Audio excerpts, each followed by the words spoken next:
We are talking about the worst new motorcycles from every manufacturer. That means bikes that are currently in production that you can go buy brand new on a showroom floor. This made it a little difficult as manufacturers in the last 5 years have weeded out the weak links in their chains. But there are still some pretty atrocious motorcycles still being sold brand new that you should absolutely avoid if you can help it. So I put my ear to the ground, dug around in the forums, and looked through all the ancient tomes to find these bikes for you today. Let's pull the band-aid off and start with Yamaha, one of my favorite manufacturers. I think it's pretty universal that Yamaha's great. They make great engines, they have race-winning pedigree, and come on, the R1 is pretty sweet. However, the R6 is donezo, not being sold brand new anymore, and the R1 received some winglets and brake updates, like, okay. The R3 is falling behind in the beginner sport bike category, and even the R7 and MT-07 are starting to look a little long in the tooth with all of the competition that's coming out today. But the most flabbergasting motorcycle you can still buy brand new in the lineup today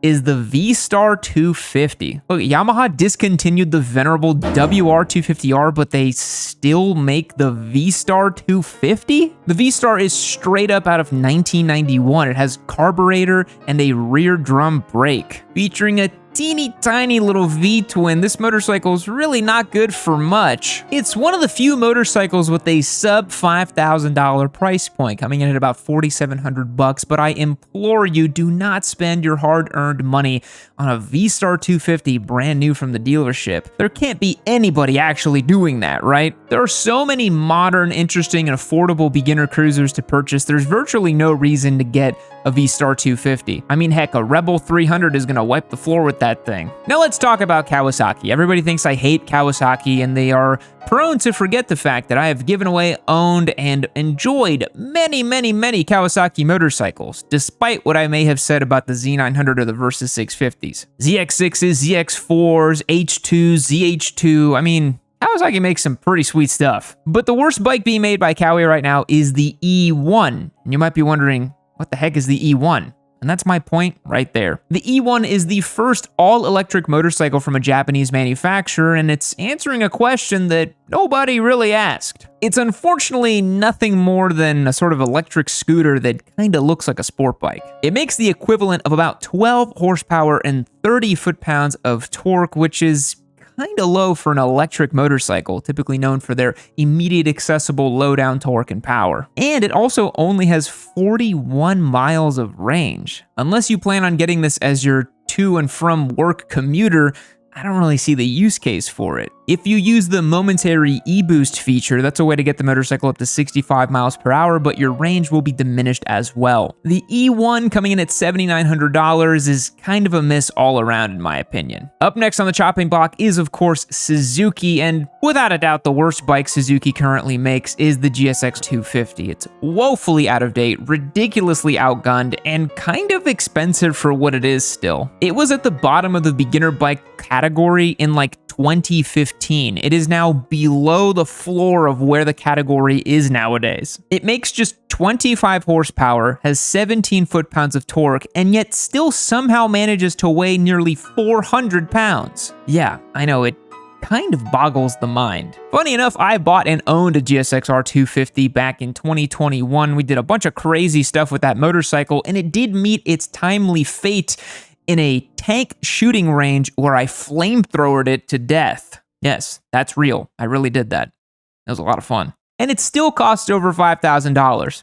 Terrible bike, nobody should buy it. And last but not least for the big four, Honda, well, you know I had to do it to them. It's the CBR 500R. Absolutely the worst motorcycle made by Honda right now. It's too heavy, too expensive, and underpowered for its size. Beginner sport bikes are in their hot girl era. They're having quite the summer. RS 457s, Ninja 500s, even CF Moto 450 SSs, and there's Honda with their 500 that failed upwards and costs more and weighs more than anything else in the category. But hey, they put winglets on it.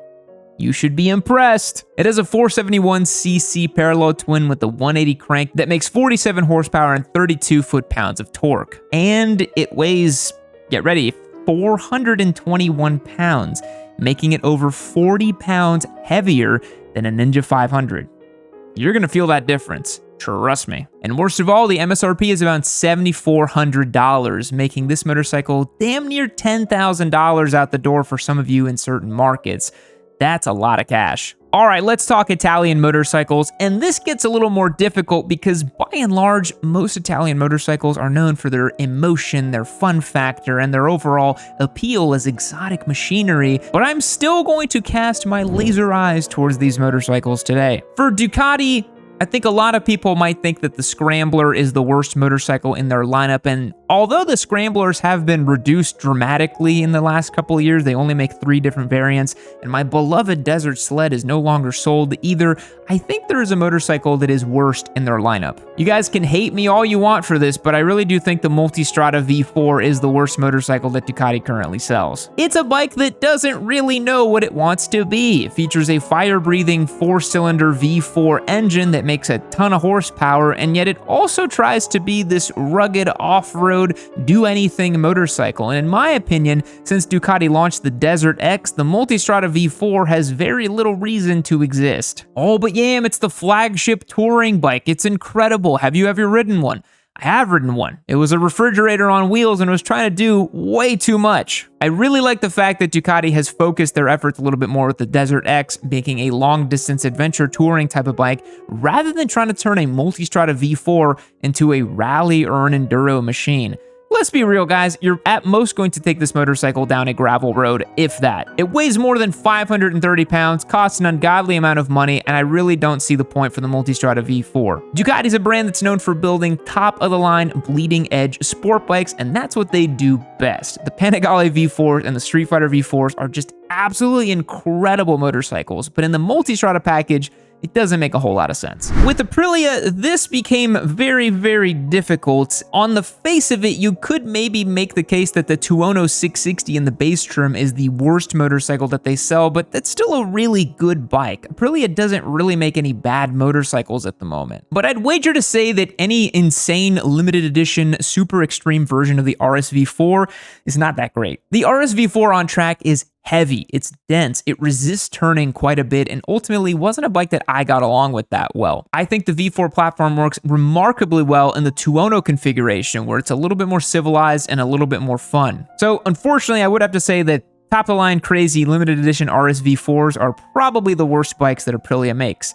And that's kind of worst in parentheses, because obviously they're very well built and crazy good motorcycles, but when you consider all the other options you have in that category, doesn't really make a lot of sense. But hey, if you got the pocketbook for it, go for it. Now for MV Agusta, if you look at just pure dollar for dollar, they might be the worst value in motorcycling, but they are positioning themselves as the ultra limited exotic versions of Italian motorcycling, which is already exotic and limited. And I will admit, basically every MV Agusta I've ever ridden is amazing. The F3 800RC was incredible. The Brutale 800 was also amazing and famously beat up on a 3rd gen Hayabusa when we did some testing with it. MV makes some really cool stuff.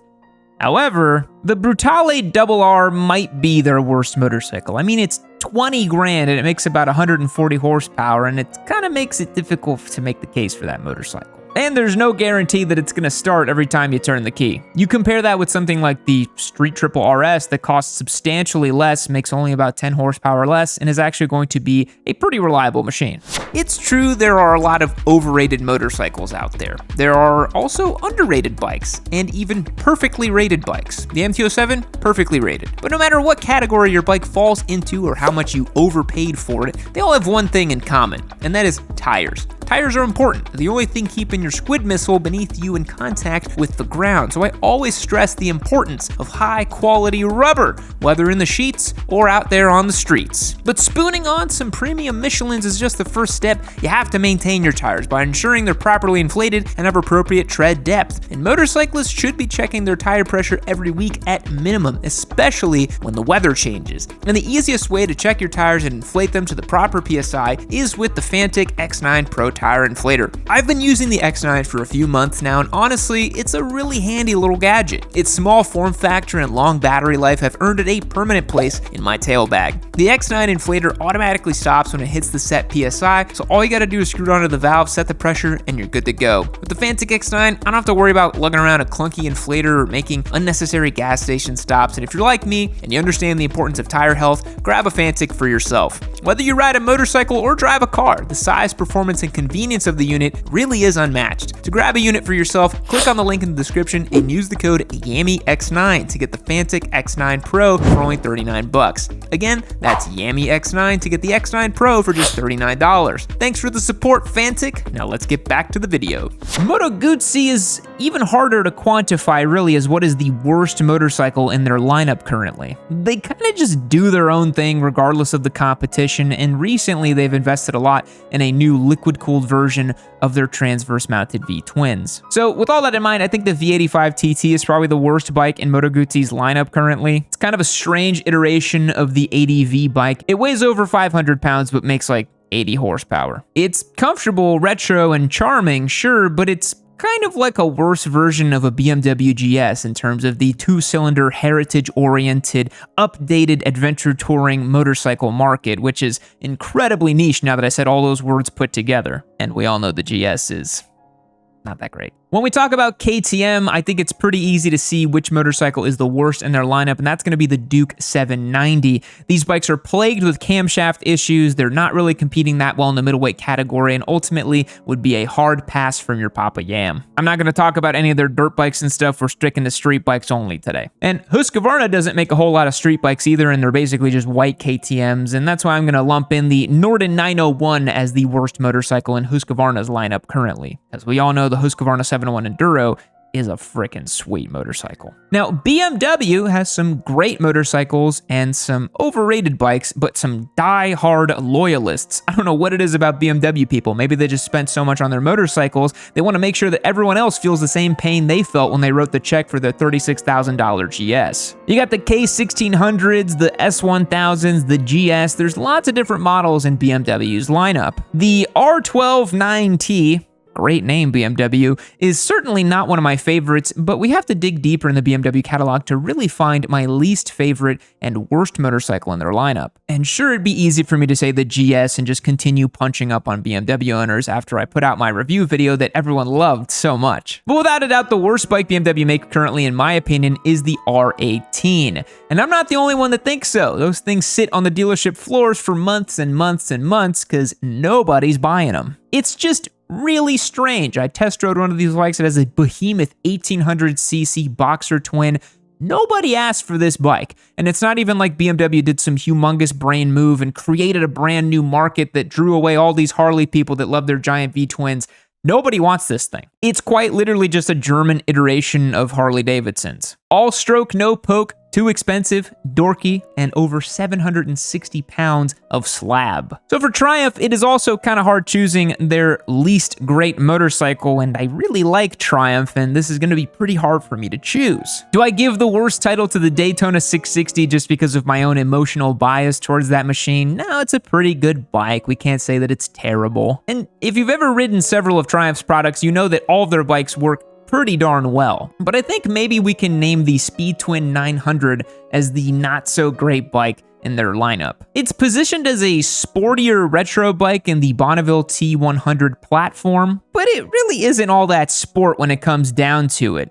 I think back to the Thruxton 1200 RS they used to make, and that thing was sweet. And being a Triumph, of course, the Speed Twin 900 is a little bit more expensive than you would think. Gotta pay to play for that Bonneville badge. The Speed Twin 900 will cost a little over $10,000, and when you consider that an XSR 900 costs a little over $10,000, kind of makes it difficult to justify, especially when the XSR makes double the horsepower and is still retro looking. I understand Triumph is catering to a slightly different clientele when you're looking at twin-cylinder retro-styled Bonnevilles, but it's difficult to make the case when other motorcycles are retro-styled and better. But if I may be a brand simp for just a moment here in this video between me and you, the Speed 1200, amazing motorcycle, so good. And the Scrambler 1200 XE. I like Triumphs, what can I say? For Harley-Davidson, well, this one's gonna be pretty easy, don't you think? Harley riders have been pretty upset with me lately because of some comments I made about them, so I'm going to keep this one short and sweet. The incredibly expensive Harley-Davidsons in their lineup border on preposterous in my opinion. The CVO Street Glide in the legendary orange paint scheme is going to set you back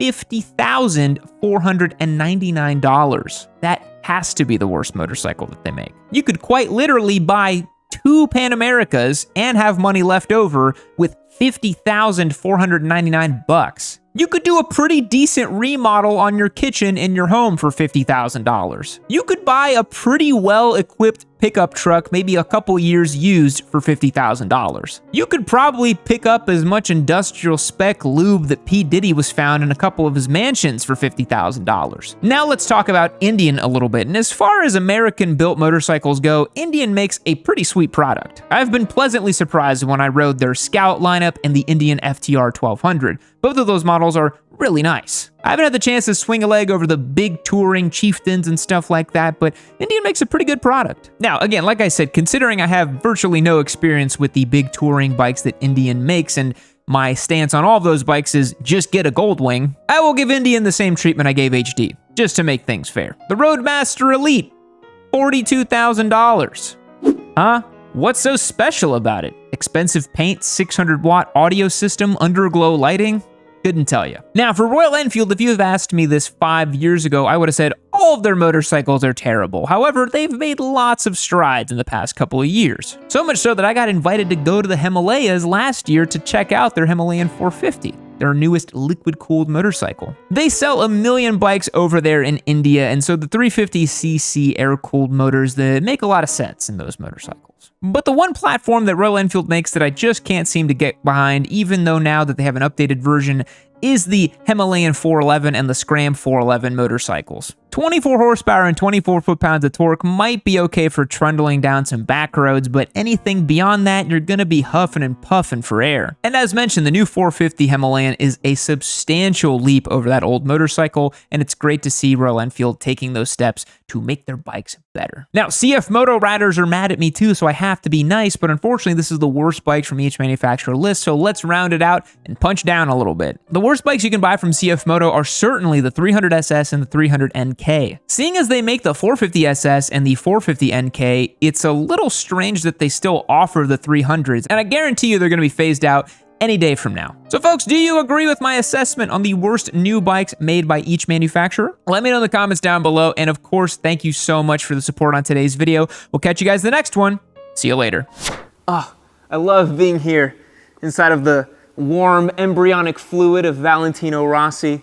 Me and him just sharing foods together. Maybe he's gonna eat some pizza or some pasta here in the hills of Tavullia. But you know where else it's nice and warm and cozy is this next episode of Yami Noob you can click on right over here. I'd love for you to watch it. But anyways, I'm gonna stay here hanging out. Me and him might go onto the track later, but I'll catch you guys later.